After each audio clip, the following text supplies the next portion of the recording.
Aquí teniu les notícies del dia 9 de març de 2023, el dia després del Dia de la Dona.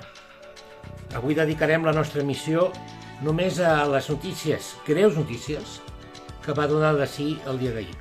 Es van posar de manifest greus incidents, violències, contradiccions, que deixen en molt mal lloc no només el moviment feminista, sinó la nostra societat en el seu conjunt. Qui pot no ser feminista avui i estar a favor de l'emancipació femenina, de la igualtat entre sexes? Però és que el que va passar ahir no té res a veure amb les bones intencions del feminisme, sinó amb l'actuació de determinades persones. La violència i la intolerància, un dia més, són les protagonistes de la nostra actualitat. Bon dia a tothom, són les 7 del matí i Catalunya ja fa estona que treballa. El feminisme més dogmàtic i agressiu es va exhibir ahir a Barcelona i a Madrid amb rotunditat. A la capital d'Espanya, dividint i enfrontant els dos sectors d'Unides Podem i fent trontollar el govern de Pedro Sánchez. No pas perquè la corrupció, la prostitució i el consum de drogues que posa en evidència el cas Mediador els escandalitzi, sinó perquè el feminisme ha entrat en un període de guerra civil, contra tot i contra tothom, contra el feminisme mateix.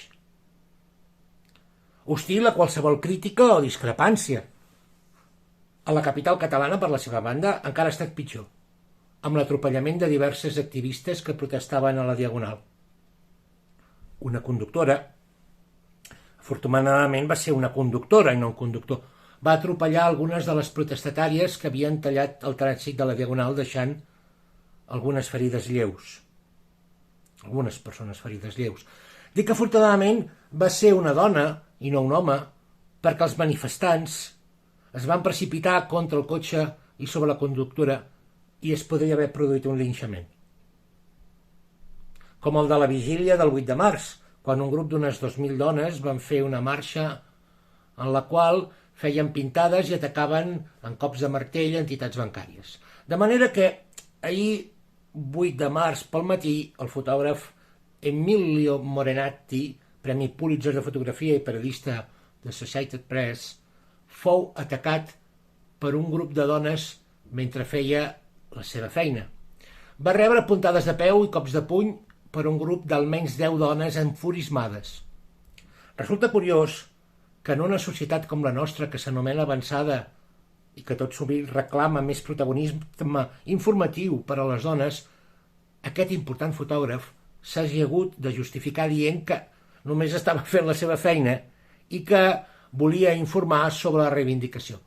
Morenati va ser expulsat a empentes de la manifestació i diversos altres periodistes van ser també increpats durant la marxa feminista. Segons ha explicat el mateix fotògraf, a la manifestació es van repartir pamflets on es demanava no fer fotografies per evitar donar informació addicional a la policia. Morenati ahir va tenir un dia força complet perquè va ser atacat a continuació per un altre grup de dones reivindicadores i empoderades que li van llançar gots de cervesa al damunt. És ben curiós com determinats grups feministes s'han radicalitzat en poc temps i han abraçat reaccions primitives i violentes. Mentre ahir 3 destacades senyores de la doctrina feminista publicaven un article exhibint superioritat moral i intel·lectual, la superioritat del feminisme concretament, d'aquell feminisme en el que elles creuen, la immensa majoria de la societat, les dones i homes, els homes i les dones, convivien tan malament com sempre, amb tantes injustícies i amb tants abusos com sempre, però almenys sense creure en solucions màgiques. Sembla que hagin quedat lluny els discursos polítics en els quals els activistes es reclamaven com a simples humans. La CUP, per exemple, fa uns 2 anys, davant els escàndols d'assetjament sexual dins de la formació, va sentir la necessitat de deixar clar a tothom que assumien i que reconeixien textualment que es donen casos d'agressions en el si de l'organització i que la CUP, deien, no és aliena al patriarcat en general ni a les agressions masclistes en particular. Jo no sé imaginar quina societat o col·lectiu és aliè al patriarcat i si les agressores d'ahir van ser o no patriarcals. I si s'està reclamant una justícia de privilegi per a les persones no patriarcals. I quina sort se'n reserva als altres, els que són pobres víctimes també del patriarcat i que hauríem de ser anomenades patriarcalitzades, potser. Tant els comunistes com els ultradretans, històricament, sempre han presumit de ser millors que els altres humans. És una fantasia tan absurda com reiterada, repetida sempre en l'àmbit polític. Mentre els fatxes asseguren que són més que ningú, que són superiors, superhomes, diuen, per unes collonades segons les quals pertanyen a una determinada raça superlativa o perquè són d'una determinada classe dirigent i rica. Els comunistes estan convençuts que són millors persones que la resta només perquè formen part del millor partit de tots els partits. El partit. Perquè són els pobres, i com que són els pobres són els bons. Perquè són de la nova església científica, la de Karl Marx, que algun dia haurà de substituir l'església cristiana i totes les altres manifestacions d'espiritualitat. Només cal fer una llista improvisada del que ha estat capaç de cometre, per exemple, el terrorisme islamista, per constatar l'immens poder manipulador de les voluntats humanes que pot tenir la religió entesa com a submissió i de la política entesa com a religió.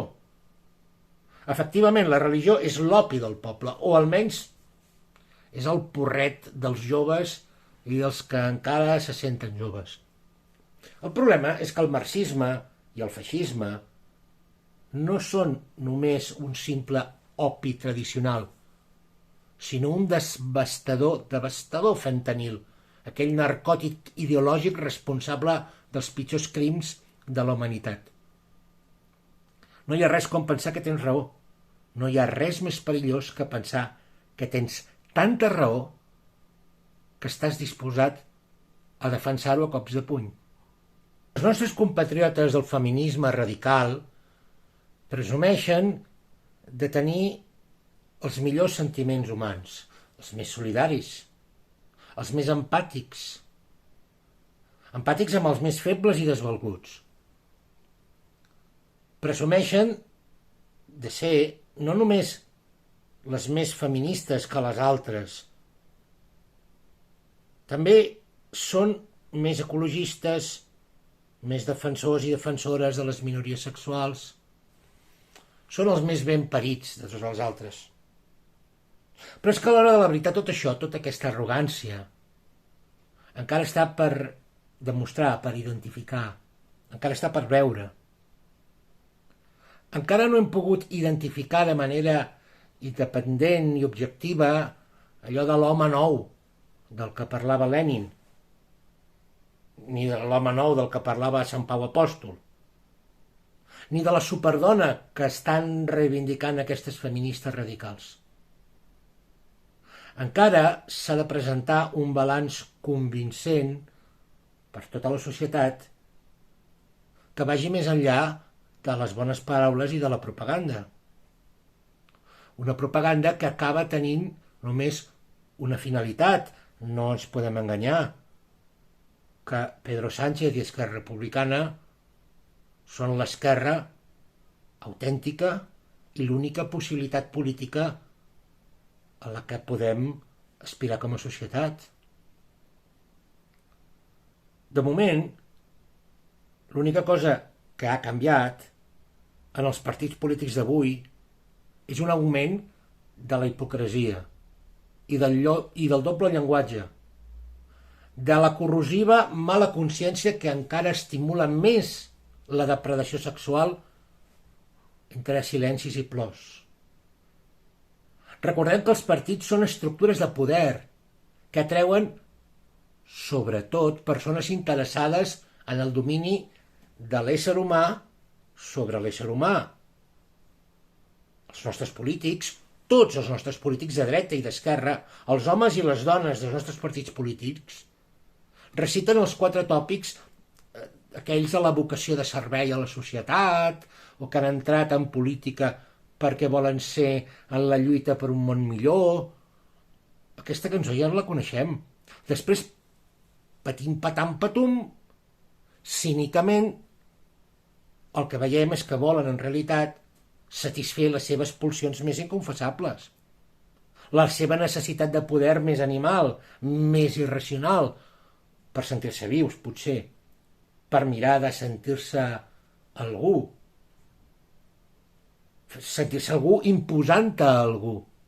És una reacció que està situada en la zona reptiliana del cervell, segons els experts. És l'ànsia de poder.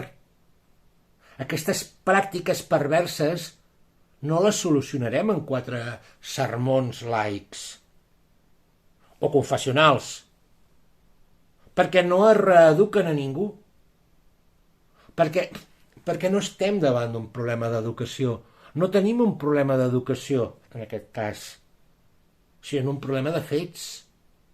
Els feminicidis per una banda i per l'altra el totalitarisme polític. Mentre tots els partits independentistes, de la CUP a Junts per Catalunya, passant per Esquerra, van fent aquell, ja ho sabeu, aquest doblet tan ridícul, els homes i les dones, el tothom i el totdon, els catalans i les catalanes. Mentre fan tota aquesta comèdia, la violència contra les dones no desapareix. Ni el sexe es desvincula del negoci del poder. Potser caldria una mica més d'antropologia, una mica més d'història de les conductes humanes i menys catecismes acrítics. I així potser ens ajudaria a abordar aquest enorme problema. Com han pogut veure vostès en aquesta darrera part, no he citat cap persona viva, perquè no som davant d'un problema de determinades persones, de singulars, d'un problema de tal o de qual persona.